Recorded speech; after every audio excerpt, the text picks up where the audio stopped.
और 3 बार सत्ता में आने के बाद भी मान्यवर साहब ने एक सत्ता का 1 पैसे का लाभ अपने परिवार को नहीं दिया होगा। अगर कहीं इतिहास में इस तरीके का उदाहरण मिलता है तो बताइए। वो चाहते तो अपने भाई बहन भतीजे और जिस पुश्तैनी घर को, जो पुराना उनका पुश्तैनी घर है उसी तरह से पड़ा हुआ है आज भी, वो चाहे तो उसकी रूपरेखा बदल सकते हैं, लेकिन उन्होंने ऐसा नहीं किया। आज भी मिसाल है, लेकिन वो क्या आज क्यों जो है उनका उद्देश्य क्या है, आज क्यों प्रासंगिक है, आज प्रासंगिक है, यह विचार करना है। तो इस 2 बातों का हमको आकलन करना है कि मान्यवर साहब क्यों प्रासंगिक है, यदि है प्रासंगिक नहीं है तो क्यों नहीं है, अगर है तो क्यों प्रासंगिक है। आज भी, आज के भी दौर में, आज जो दौर है, आज देख रहे हैं बहुजन राजनीति का पूरे भारत में आज जो दौर चल रहा है, इस दौर में क्या है, क्यों प्रासंगिक है, ये विचार करने के लिए अगर इस पर विचार नहीं होता है तो मैं समझता हूँ कि कोई भी आदमी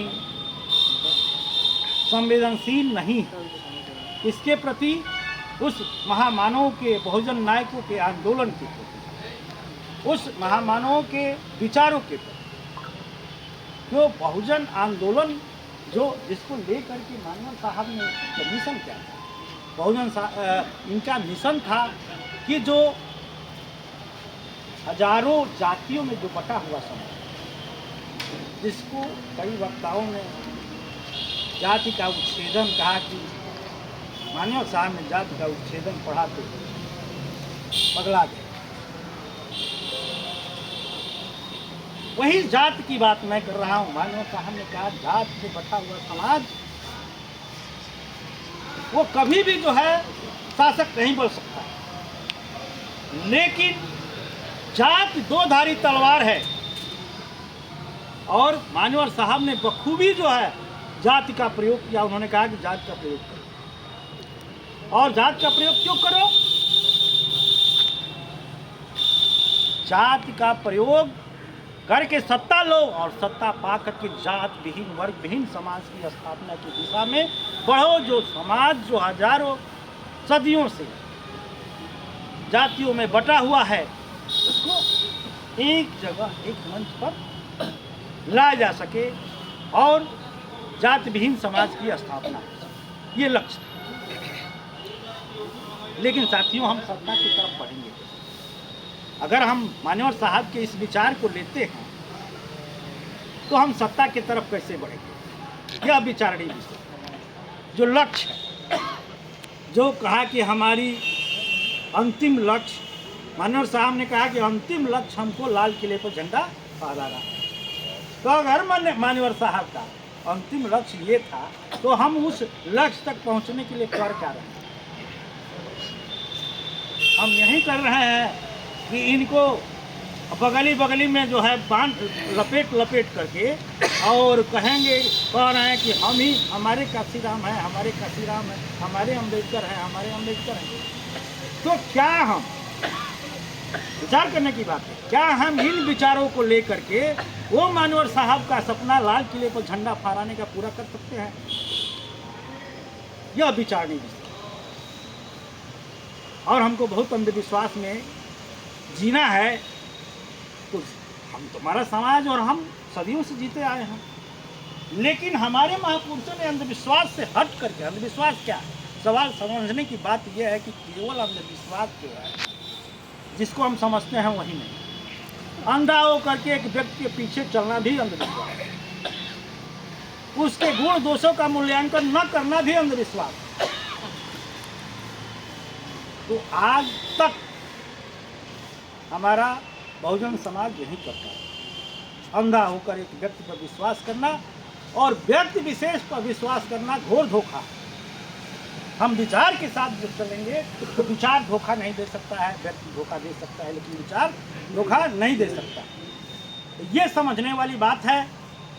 और जब काशीराम को हम जब याद करते हैं तो उन्होंने कहा क्या सीखना चाहिए काशीराम से। एक कार्यकर्ता है सामाजिक, तो वो नित्य दिन 15 किलोमीटर साइकिल चलाता है। और साइकिल तो उन्होंने बहुत चलाया, वो साइकिल चला चला करके वो तो बहुत बड़ा जत्था तैयार कर दिया।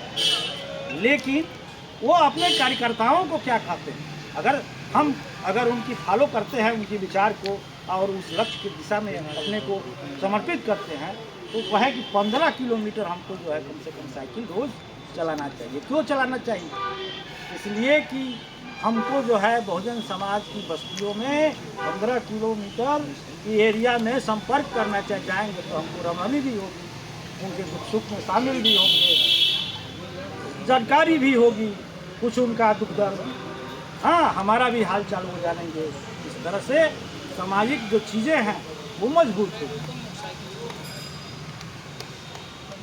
और ये शरीर है और ये नश्वर, ये शरीर है नश्वर है, और जितना इससे काम ले लो वो तुम्हारे लिए ठीक है, क्योंकि एक न एक दिन मिट्टी में मिल जाएगा, नष्ट हो जाएगा। इसलिए इसको जितना भी हो, प्रकृति का जो नेचर है, गर्मी जाड़ा बरसात, इसकी परवाह किए बिना तुम चलो अपने लक्ष्य की तरफ।